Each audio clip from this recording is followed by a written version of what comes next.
ഓണത്തിന് തൃക്കാക്കരയപ്പന് നേദിക്കാൻ വെക്കുന്ന പൂവടയാണ് കേട്ടോ ഞാൻ വീഡിയോയിലൂടെ കാണിക്കുന്നത്. പലരും പല രീതിയിലായിരിക്കും ഇതൊക്കെ ഉണ്ടാക്കുന്നത്. പക്ഷെ എനിക്കറിയാവുന്ന രീതിയിലാട്ടോ ഞാൻ കാണിക്കുന്നത്. അതിന് വേണ്ടി ഞാൻ കുറച്ച് ഇലയൊക്കെ വലിക്കാൻ വന്നിട്ടുണ്ട്. സാധാ ഇലയട ഉണ്ടാക്കുന്ന പോലെ അല്ല കേട്ടോ നമ്മുടെ പൂവട ഉണ്ടാക്കുന്നത്. ഇല വലിക്കാൻ വന്ന സമയത്ത് ഇതേ ഒരാളുണ്ടല്ലോ അപ്പുറത്തോട് ഓടണ കാണാവേ. കണ്ടോ, ഒറ്റ നോട്ടത്തിൽ കണ്ടാൽ നമ്മൾ പേടിച്ച് പോകും. രാത്രിയിലൊക്കെ കണ്ട ശരിക്കും പേടിക്കും കേട്ടോ. ഇനി നമുക്ക് നേരെ വീഡിയോയിലോട്ട് പോകാം കേട്ടോ. ഞാനിവിടെ കുറച്ച് അരിപ്പൊടി, എള്ള്, ജീരകം, ശർക്കര, പിന്നെ കുറച്ച് തേങ്ങ ഇതൊക്കെ എടുത്ത് വെച്ചിട്ടുണ്ട്. ഇതെല്ലാം നമുക്ക് പൂവടയ്ക്ക് ആവശ്യമുള്ളതല്ല കേട്ടോ. ഞാൻ 2 തരത്തിലുള്ള അട ഉണ്ടാക്കി കാണിക്കുന്നുണ്ട്. ഒന്ന് പൂവടയും നമ്മുടെ സാധാരണ അടയുമാണ് കേട്ടോ. അപ്പോൾ നിങ്ങൾ വീഡിയോ സ്കിപ്പ് ചെയ്യാതെ കാണണം, എന്നാലേ മനസ്സിലാകത്തുള്ളൂ കേട്ടോ. അത് നമുക്ക് നമ്മുടെ അരിപ്പൊടിയൊക്കെ നല്ല രീതിയിലൊന്ന് കുഴച്ചെടുക്കണം. നമ്മുടെ അടയ്ക്ക് കുഴയ്ക്കില്ല അതുപോലെ തന്നെയാണ് വെള്ളം ഒഴിച്ചിട്ട് നല്ല രീതിയിലൊന്ന് കുഴച്ചെടുക്കുന്നുണ്ട് കേട്ടോ. കൂടെ തന്നെ നമ്മൾ ചെറിയ ജീരകം 1 ടീസ്പൂണോളം ഇട്ട് കൊടുക്കുന്നുണ്ട്. സാധാരണ പൂവടയ്ക്ക് ജീരകം, ഉപ്പ് ഒന്നും ഇട്ട് കൊടുക്കില്ല, പ്ലെയിനായിട്ടാണ് നമ്മൾ കുഴച്ചെടുക്കാറ് കേട്ടോ. അങ്ങനെ ഞാൻ കണ്ടേക്കണത്. പക്ഷെ ഞാനിവിടെ കുറച്ച് ജീരകം ഇട്ടു. നിങ്ങൾ എങ്ങനെയാണ് ഉണ്ടാക്കാറെന്ന് വെച്ചാൽ ഒന്ന് കമൻറ്റ് ചെയ്തേക്കണേ. അതുപോലെ ഉപ്പൊന്നും ഇടൂല. ഇപ്പം ഇത് നല്ല രീതിയിൽ ഞാൻ കുഴച്ചെടുത്തിട്ടുണ്ട് കേട്ടോ. ഇവിടെ നമുക്ക് ഇലയിലോട്ട് പരത്തി കൊടുക്കാം കേട്ടോ.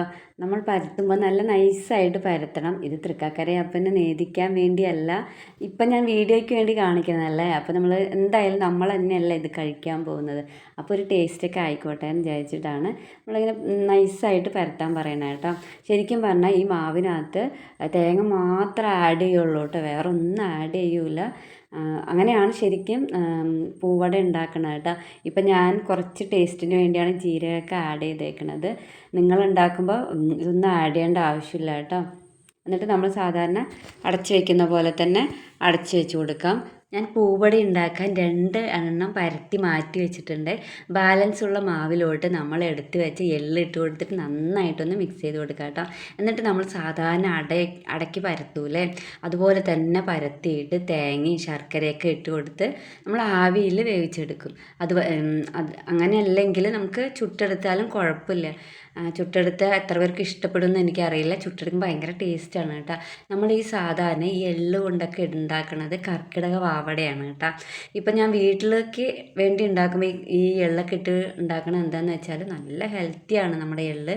കുട്ടികളൊന്നും കഴിക്കൂലല്ലോ സാധാരണ രീതിയിൽ എള്ള്. അപ്പോൾ ഈ ഒരു രീതിയിലൊക്കെ ഉണ്ടാക്കി കൊടുത്ത് അവർ കഴിച്ചോളൂ കേട്ടോ. അതുകൊണ്ടാണ് ഞാൻ ദോശയിൽ ഇട്ട് കൊടുക്കാറുണ്ട്. അതുപോലെ തന്നെ അടയിൽ ഇങ്ങനെയൊക്കെ ഉണ്ടാക്കി കൊടുക്കുമ്പോൾ അവർ കഴിച്ചോളും, മടുപ്പ് തോന്നൂല അവർക്ക് കേട്ടോ. പൂവട സാധാരണ ആവിയിൽ വേവിക്കൂല കേട്ടോ. നമ്മൾ പാൻ ചൂടാക്കാൻ വെച്ചിട്ട് അതിലോട്ട് ഇത് വെച്ചിട്ട് അങ്ങോട്ടും ഇങ്ങോട്ടും മറിച്ചിടുവാണ് ഈ 2 മിനിറ്റ് കഴിയുമ്പോൾ.